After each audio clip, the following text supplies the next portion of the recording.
శివాజీ గారు తప్పు 2 మాటలు అసలు ఆయన క్షమాపణ చెప్పడం కూడా నాకు అసలు నచ్చలేదు.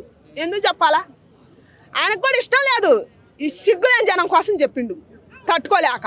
ఎందుకంటే కుట్రలు ఇప్పుడు ఉన్నోడిదే ఎక్కువ నడుతుంది కదా, డబ్బు ఉన్నోడిది ఎక్కువ నడుతుంది. సామాన్యులు ఇప్పుడు మన బోర్డు మనం నడదుగా, మనం నిజం మాట్లాడి కూడా మన తప్పే నడు రోడ్డు మీద నిలబెడతారు. ఇప్పుడు నా చుట్టూ ఉన్న 10 మంది ఆ డబ్బున్నాడు వచ్చి తల కట్టేసిస్తే ఈ 4 కూడా పోయి వాడేమిటే మాట్లాడతారు. నా వంక ఎవరు మాట్లాడరు.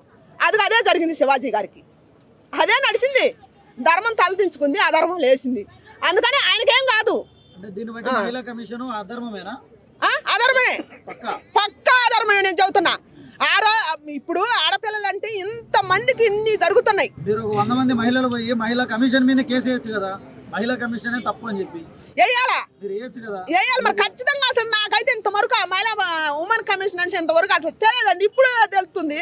నేను ఇంతవరకు ఇంతమంది ఆడపిల్లలు చచ్చిపోతారు నిర్దాక్షిణంగా, ఇన్ని మానభంగాలు జరిగిపోతున్నాయిగా. మరి అప్పుడు రాలేదేంది పేరు, అసలు నాకు ఎప్పుడు వినపడలేదే.